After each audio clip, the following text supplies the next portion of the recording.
Good afternoon, children. This is Renuka Singh from Push English, and I'm back here again with the new chapter, chapter number 6, On the Face of It, written by Susan Hill. This is in your Vistas textbook, the supplementary class 12. And today in this video, I'm going to discuss about the author, Susan Hill, then the characters, details about the characters. Only two major important characters have been played by two main lead actors, and then comes the summary of the chapter along with the theme. So these are the things which I'm going to explain it to you. So moving on to the details about author. So here is our author, Susan Hill. She is an English author of fiction and non-fiction works both, and her novels include The Woman in Black, The Mist in the Mirror, and The King of the Castle, for which she has also received Somerset Maugham Award. Then, and now a little bit about her life. She was born on 5th Feb 1942. So thank God she is still alive, and with age 78 years. She was born in Scarborough, United Kingdom. Then about her education, she completed her education in King's College London and Bars Hill School and Community College and Scarborough Convent School. Then talking about the awards that she received, one of the most important awards that she received was Somerset Maugham Award, Nestle Smarties Book Prize from 6 to 8 years, for almost 6 to 8 years, and then John Llewellyn Rice Prize and Costa Noble Award. So these are the awards on into her honors. And then the movies which are made on her stories are The Woman in Black, The Woman in Black, and The Angel of Death. So this was all about her. Now coming on to the character details, there are two major roles, two major protagonists of the story. One is Derry, who is a boy, almost 13-14 years old, and he is quite withdrawn and defiant, and he is bitter towards the world. He is very lonely and pessimistic in his attitude, and he cares too much about his disability. And what is the disability that he is suffering from? The disability is that of having a burnt face. So this boy Derry, his nickname is Derek also. He is called in the chapter Derek. And he is a kind of complex, torn lad of 14, who is 14 years old, who is victim of an inferiority complex owing to an accidental spilling of acid on his face. So it is because of this spilling of acid that has made his face burnt from on one side of his face, and he always remains conscious of this handicap and is full of bitterness. And in the story you'll find that he meets Mr. Lamb, and how the total psychological process changes. That is all about in the story. And another one is our main character and Mr. Lamb. But before that, let me tell you just one more thing about it, that this boy Derek is a three-dimensional character. He is capable of giving surprise to others by shedding his negative attitude towards life, and then the cryptic words of wisdom of Mr. Lamb inspires him, and he rushes back to his garden to adopt that attitude and path shown by him, because he had been till now victim of hatred, and people stare at him, pity him. So he was that kind of character, and how he undergoes a change because of Mr. Lamb, that is very interesting. Now the second character is Mr. Lamb. Just in short few words, which describes him, is that he is very optimistic. He is lonely like Derek, but he is very happy with his life, and he does not care much about his disability. What disability he has got? He has got a disability of that his legs were blown off during the war, and he has got a tin leg. So, but he ignores this ability, and he has learned how to accept it. So in this chapter, one more thing is very, very important to tell you, and that is Mr. Lamb is a philanthropist. Philanthropist कौन होते हैं बच्चों? Philanthropist होते हैं जिनका वो Mankind से प्यार हो, मानव जाति से प्यार हो, तो ऐसा नज़र भी आता है इनके कैरेक्टर में ऑल ओवर द लेसन। और दूसरी बात ये, he is always prepared to overlook the shortcomings and mischief of others। और बहुत इंटरेस्टिंग वे में इनको बताया गया है। He is very down right extrovert person who believes in universal brotherhood में बहुत बिलीव करते हैं। And secondly he believes in the oneness of all creations of God. he believes that God is one and he has created things and everything is same, and it is worth appreciating. So his character is very very important from examination point of view also, and many more traits of his quality, the quality of his character will be told to you when I'll explain about the chapter. So this was about the character. Then coming on to the theme of the story is when the play, it brings out the idea that the people who have any handicap of physical impairment, यानी कि अगर किसी व्यक्ति में कोई विकलांगता है, कोई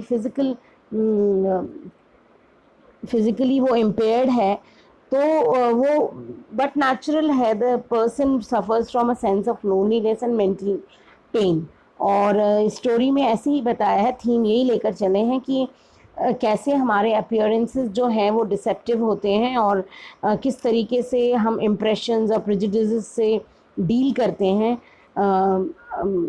without caring to know about them actually. तो ये हम लोगों के पॉइंट ऑफ व्यू से ये बहुत ही इंटरेस्टिंग थीम है। आप आई एम श्योर बहुत इन्जॉय करने वाले हो इस चैप्टर को। स्पेशली जब हम बात करते हैं मिस्टर लैम की, तो वो एक शुरू में जैसा दिखाया गया कि is a very lonely eccentric lame old man, ठीक है। और दूसरी तरफ है डेरेक हमारा, जो कि बहुत ही अगली और एबॉमिनेबल बॉय है। उसके चेहरे पर स्कार है या बर्नट मार्क है। Nobody likes him, nobody loves him, nobody wants to be friend him. और किस तरीके से वो लोगों के हेटफुल स्टेयर्स का, रिडिक्यूल का और नेग्लेक्ट का विक्टिम बनता है। बहुत बहुत मज़ा आने वाला है। बहुत ही इंटरेस्टिंग और बहुत ही इंस्पायरिंग स्टोरी है ये। और चलिए फिर आगे बढ़ते हैं। चैप्टर का इंट्रोडक्शन और समरी बता दूं शॉर्ट में। On the face of it, ये जो चैप्टर है, ये चैप्टर एक्चुअली है एक टीनेज बॉय के बारे में, जिसके बारे में अभी मैंने बताया आपको कि ये डेरी है हमारा, जिसका निक नेम डेरेक भी है। और किस तरीके से इसका चेहरा जला हुआ है। और दूसरे कैरेक्टर जो है मिस्टर लैम, वो he is a disabled old man with an artificial leg made up of tin. तो किस तरीके से स्टोरी में ये बताया गया है कि जो ये बच्चा है 14 साल का, Derry a teenage boy, he accidentally enters into mister Lamb's garden. और अपने आप को क्यों वो एंटर करता है, because he wants to be lonely and he want to hide himself from people. उसका ये मानना है कि ये लोग उससे बहुत नफरत करते हैं उसके चेहरे की वजह से। तो अच्छी बात यह है कि उसके गार्डन में मिस्टर लैम ना ही सिर्फ उसको वेलकम करते हैं, बल्कि उसे बहुत सारी ऐसी चीज़ें बताते हैं कि किस तरीके से वो उसको नॉर्मल लाइफ लीड करनी चाहिए, leaving behind his past, and he should ignore his disability and he should ignore people when they stare at him. तो बहुत ही इंटरेस्टिंग वे में उन्होंने ये चीज़ें बताई हुई हैं। अब शॉर्ट में चलिए समरी बता देते हैं। समरी में ये है कि जो स्टोरी है, ऑब्वियसली डेरी जो है वो एंटर करता है मिस्टर लैम के गार्डन में, और उसका चेहरा एक तरफ से जला हुआ है बिकॉज ऑफ एन एक्सीडेंट, और उसका आधा चेहरा पूरा जला हुआ ऑन वन साइड। एंड वो इस गार्डन में इसलिए एंटर करता है ताकि वो लोगों को फेस ना कर सके, वो उसे नफरत है लोगों से। तो ये फियर जो है इसलिए है क्योंकि लोग उसके इस चेहरे को देख के डर जाते हैं, चिढ़ाते हैं, अजीब सा रिएक्ट करते हैं। तो ये जब एंटर करता है तो ये पाता है कि वहाँ कोई ऑलरेडी है, और ये कौन है, ये है मिस्टर लैम जो उस गार्डन के ओनर हैं। तो फिर वो उस जगह से जाने लगता है, लेकिन ये जो मिस्टर लैम है, ओल्ड मैन, ये इसको रोकते हैं, कहते हैं नहीं, यहाँ से जाने की ज़रूरत नहीं है, ये सबका गार्डन है, कोई प्रॉब्लम नहीं है, आप जो है आप यहाँ रहिए। और बिना किसी परमिशन के, और मिस्टर लैम उसको वेलकम करते हैं और उसको कहते हैं कि तुम्हें यहाँ से जाने की बिल्कुल ज़रूरत नहीं है, मैं हूँ। तो डेरी बोलते हैं कि वो यहाँ से जाना चाहता है क्योंकि लोगों को उसका चेहरा पसंद नहीं है, वो उसको उसके लुक्स को देख के डर जाते हैं।